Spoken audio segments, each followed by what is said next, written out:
Most beginners think indicators are magic. Drop one on your chart and suddenly you'll know exactly when to buy and sell. I have bad news. That's not how any of this works. By the end of this video, you'll know exactly what indicators can do for you, and just as important, what they absolutely cannot. Welcome back to From Zero to Funded in 30 Days. This is day 7. Today we're covering indicators intro, what indicators actually are, and what they can't do. This sets up everything for the next several days, so pay close attention. Let's get into it because there's genuinely a lot to unpack.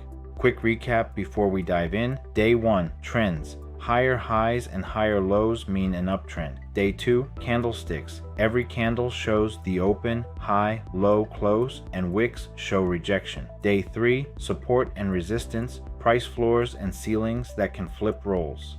Day 4, time frames. Top-down analysis from daily down to your entry chart. Day 5, market structure. Break of structure confirms the trend. Change of character warns of a reversal. Day 6, volume basics. High volume means trust the move. Notice something important. We got 6 full days deep into this course before we ever touched a single indicator. That was completely intentional. Price action came first because it's the foundation everything else sits on top of. Today, we finally bring indicators into the picture, and you'll understand exactly where they fit because of everything you've already built. If you skipped straight to this lesson without watching the first 6 days, I genuinely encourage you to go back because nothing in today's lesson will make as much sense without that foundation already in place. Let's get really clear on what an indicator actually is. An indicator is simply a mathematical formula applied to price and volume data. That's the whole secret. There's no magic in it, no crystal ball, no hidden insight the rest of the market doesn't have access to. Every single indicator is derived from the exact same price and volume data that's already sitting right there on your chart. It doesn't add new information. It repackages existing information into a visual format that can be easier to read at a glance. And because it's built entirely from past price data, it can never truly see the future. It only knows what already happened, the same as you do just by looking at the raw chart. Once that fact really sinks in, indicators stop feeling like magic and start feeling like exactly what they are: a useful tool with real limits. Every indicator you'll ever come across, no matter how complicated its name sounds or how expensive someone is trying to sell it to you for, was built using the exact same open, high, low, close, and volume numbers you already have access to completely free on any charting platform. This is the single most important distinction in the entire world of indicators. Lagging indicators confirm a trend after it has already started. Moving averages and MACD are the classic examples. They're more reliable and give fewer false signals, but they're always a step behind price by design. We use these to confirm a trend we already identified using price action from day 1. Leading indicators try to signal a move before it fully happens. RSI and stochastic are the classic examples here.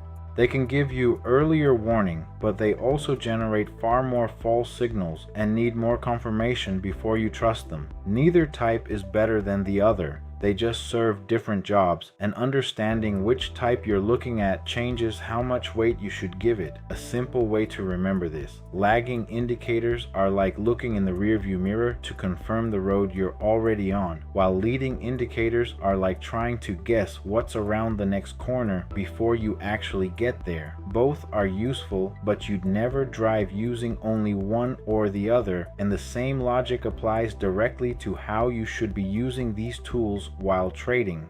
There are 4 main categories of indicators you'll find on any trading platform. Trend indicators show you the direction and strength of a trend. Moving averages and VWAP are the most common examples, and we're covering those in day 8 and day 9.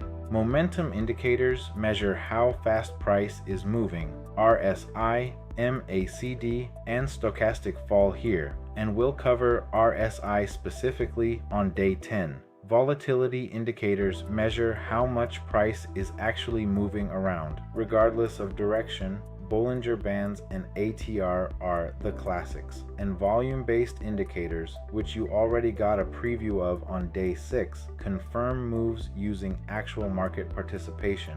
You don't need to memorize all of this right now. Just know these 4 buckets exist because every indicator you'll ever encounter fits into one of them. Most trading platforms organize their indicator libraries using these same 4 categories. So once you recognize the pattern, you'll be able to quickly understand a brand new indicator you've never seen before just by knowing which bucket it falls into. Let's give indicators credit for what they actually can do. They can visualize price mathematically, turning raw numbers into a visual pattern that's much faster to scan than staring at raw OHLC data. They can confirm what your price action analysis already shows, giving you a second opinion that either agrees or disagrees with everything you learned in days 1 through 6. They can simplify decision making by giving you objective, repeatable rules instead of relying purely on gut feel. And they can highlight conditions worth a closer look, like overbought or oversold zones or a sudden shift in volatility.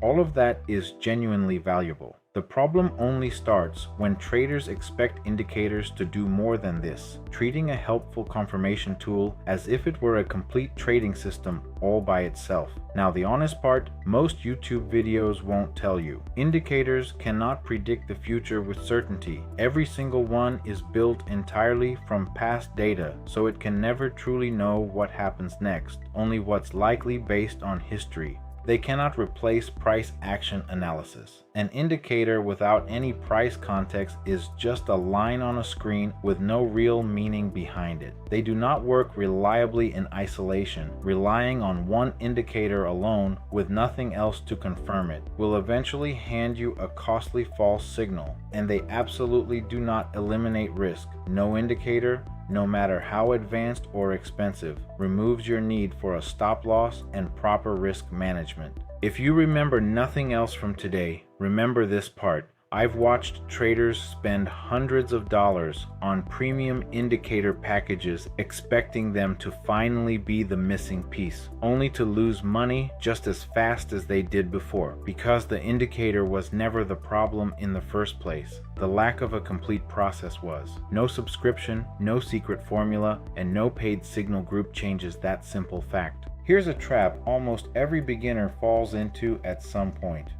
What I call indicator soup. This is when you stack 6 or more indicators onto a single chart, hoping that more tools means more confidence. What actually happens is the opposite. RSI says overbought, suggesting sell. MACD just crossed bullish, suggesting buy. Price is below the moving average, suggesting sell. Stochastic is oversold, suggesting buy. Now you're staring at 4 contradictory signals and completely frozen, unable to make a decision.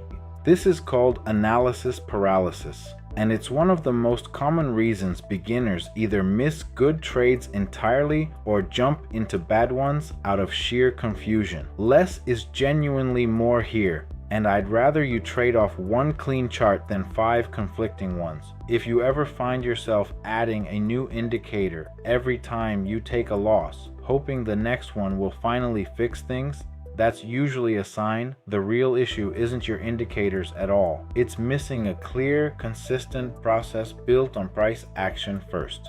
This is exactly why this course spent days 1 through 6 entirely on price action before we ever touched a single indicator. That order was not an accident. It reflects exactly how this should work in your actual trading. Price action decides trend, candlestick behavior, support and resistance, and market structure are where the real decision making happens. Indicators confirm. A lagging indicator lining up with what price action is already telling you adds extra confidence to a trade you'd likely take anyway, and risk management protects you no matter what.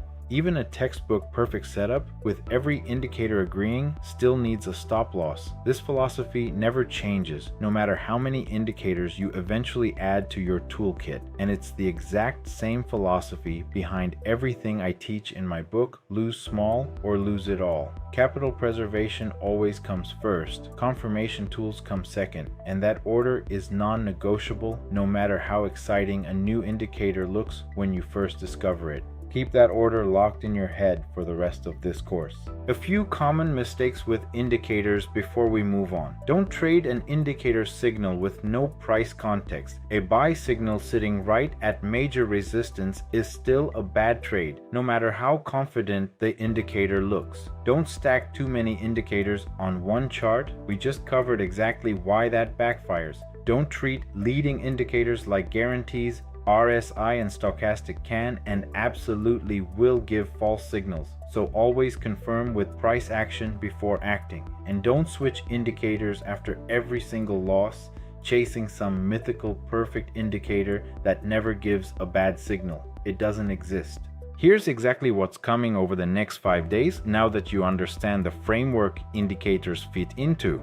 Day 8 is moving averages, Day 9 is VWAP, Day 10 is RSI, Day 11 is fair value gaps, and Day 12 is Fibonacci. Every single one of these will be taught through the same lens we just covered today: what they can do, what they can't, and how they confirm the price action skills you already have. By the time we finish Day 12, you'll have a complete practical toolkit of indicators that you actually understand at a deep level. Let's recap.